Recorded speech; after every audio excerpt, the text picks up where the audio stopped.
Summer Games Fest 2025 has officially kicked off with a slew of new announcements that, oh, what's the point? It isn't E3 anymore, and it hasn't been for a long time. Sure, I've been making videos with E3 in the title since then, but this is the year that I'm finally crashing out. The straw that broke my back was the cancellation of yet another Titanfall project, followed by mass layoffs at Respawn Entertainment. This has caused me to give up on ever seeing Titanfall 3. Titanfall 2 is my favourite game of all time, and it's one who's gone through more betrayals than guts at this point. From its release window, to its legacy, to its servers, to its sequels. The game that I love is unable to sleep easy. However, just like Guts, there are many fans who have always stuck by it, clinging to hope that a sequel will come. The Titanfall community may be comparatively niche, but the sheer determination of the fanbase has turned it into an institution. A mental institution, to be exact. We all found our methods of coping, so long as those methods did not involve medication. My personal method was playing Apex Legends for the plot. Yes, I'm being serious. I stopped playing Apex about 3 years ago, but the plot, from as far as I can gather, is that half the Legends have daddy issues. There are like 5 different characters who act as the comedic straight man to Mirage, and Revenant, well... I long for the great release that death will bring. With all hopes of Titanfall 3 dashed, again, I have now resurfaced from this rabbit hole of misery, so I can go down another completely different rabbit hole, because if we're not getting Titanfall 3, we might as well find Titanfall 0. It won't surprise you to learn that this mecha franchise has quite a lot of inspiration from anime. However, the question of which anime is a bit hard to put one's finger on, until you do like 5 seconds of research. Respawn Entertainment used to give out anime recommendations on their Facebook, with classics such as Ghost in the Shell and Macross each copping a mention. However, Ghost in the Shell and Macross were mainly aesthetic influences on the series as a whole. But there was another anime that Respawn recommended on their Facebook that had a much bigger impact specifically on Titanfall 2's story. One that I felt was a little different to those last two, as it was one that was by no means a classic, or at least certainly not then. It was 2013's Gargantia on a verdurous planet. So I watched it. And after careful consideration, I can say that I've noticed a few things in Gargantia that related to Titanfall in a way that may indicate we don't need the meds, baby! Titanfall 3 is happening, we are so back! Gargantia on the Verdurous Planet is a title that I'm not going to pronounce, because literally no one says the word Verdurous, so I'm going to call it by its Japanese title, Suisei no Gargantia, because bibbidi bobbidi boo hardy hardy ha. Suisei no Gargantia is what would happen if, in The Force Awakens, Finn didn't crash land onto a recolor of Tatooine, but instead onto a water world. And also if Finn was called Leto and had a role in the plot that wasn't a glorified lightsaber caddy. The surface of this water world is roamed by interconnected fleets of ships, and the one that Leto finds himself on is the titular Gargantia. This is a mecha series, and the main mech we follow is Chamber, the very mech that Leto crash lands in. And Chamber is also equipped with an onboard AI, who serves as the bearer of bad news when he reveals to Leto that it's going to take quite a while before he's able to get back to the Galactic Empire from whence he came. However, the duo stick out like a sore thumb on Gargantia, as their technology is light years ahead of what everyone else has to work with. If Iron-Blooded Orphans is what would happen if you mix Gundam with Congolese child soldiers, then Suisei no Gargantia is what would happen if you mix Gundam with Somali pirates. Since the name of the game is who can have the biggest boat, and a lot of the military mechs are actually just ones made for civilian usage, given a new lease of life with some good old-fashioned black market welding. Just to get the plot twist from the first episode out the way, the planet is Earth. The maniacs really went and did it. The world flooded after a long ice age, and society has changed forever. New species emerged, most life went extinct. No flying squirrels are inexplicably doing just fine. In fact, there's such a large population of flying squirrels that human females have evolved to the stage where one's ability to communicate with them is inversely proportional to one's chest size. So I'll talk about one of the things from Gargantia that's probably going to be the biggest draw for people, which is the world. Production IG had no source material for this, and it shows because they let the visuals do the world building that other anime would just leave to the manga. The technology has that rusted scuff to it that shows what happens after several generations of mechanical improvisation. The glider/windsurfer hybrid has that Laputa-esque charm to it, and the underwater sections are murky enough to build atmosphere, but clear enough to tell a story. Gargantia itself is quite the image, since even though it's just a load of ships connected together, it feels incredibly lived in, and even has its own districts. There's the bit where all all the markets are, there's the bit where the crops and animals are kept, and there's even a bit where, in the words of Bruno Paroznik, every night is buggery night. the character design is also very much appreciated. The way that the Gargantia crew have a much more ragged appearance compared to the sleek futuristic design of Ledo's uniform, and the fact that a lot of the pirates have found the time to decorate themselves with whatever makes them seem more intimidating really lets you know what the characters are about from the word go. Despite the, let's just say, marketability of the character design, that wasn't actually what sold people on Gargantia when it came out. What sold people was the staff behind it, namely one Gen Urobuchi.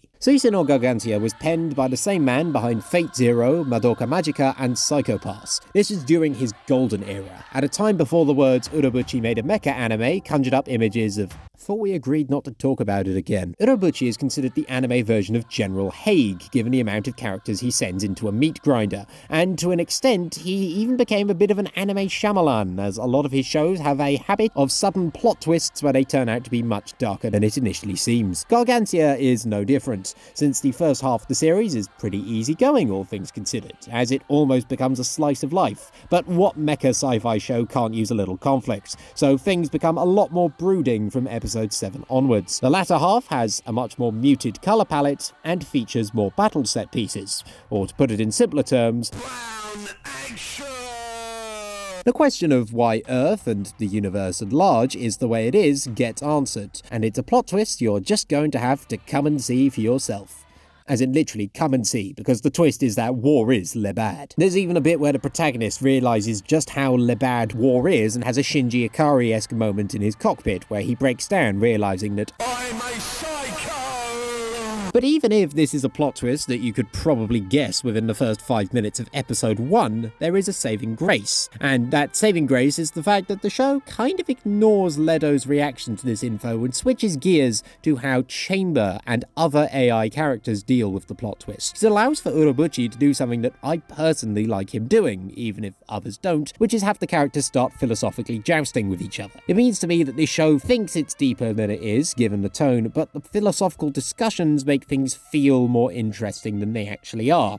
I don't know if that makes sense, but I like it when Urobuchi characters talk philosophy. I've recently watched Psycho Pass the first time, so I'm here for it. But even if you're not into it, all this is in service of the characters. Well, character singular because it's Chamber, being the chillest dude in the show. Ledo's training tells him to fight at all costs. The crew of the Gargantia tell him to protect the fleet. Pinion tells him to use Chamber to seek riches. His curiosity tells him to seek the truth. But Chamber realises that there is one option that is above all of these. You see, Chamber doesn't just want to grill. He is the motherfucking grill. Hang on.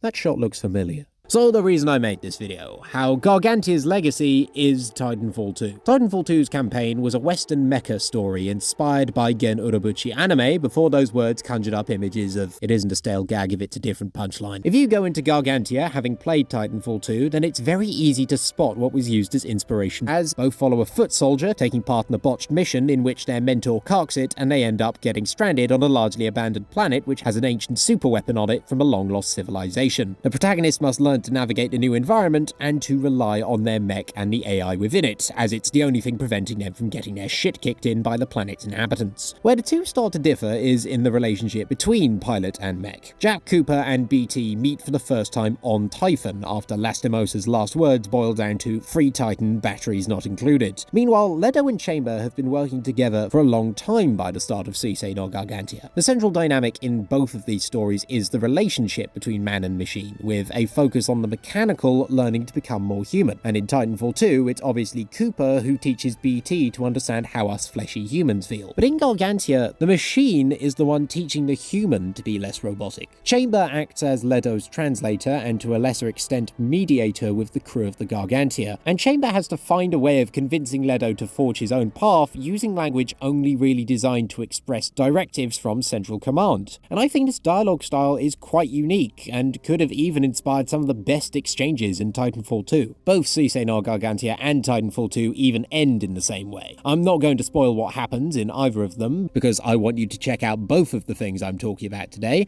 but to those who have experienced either, you know what I'm talking about. If you think I'm being too vague, believe me, you know what I'm talking about. Trust me. However, even with some of the visual inspirations aside, Respawn clearly understood what made Gargantia tick beyond just an aesthetic level, even saying that their favourite episode was episode 6, which is just the characters relaxing on an off day. There are no major plot points in that episode, though there is a scene where the girls dance around in only their pants.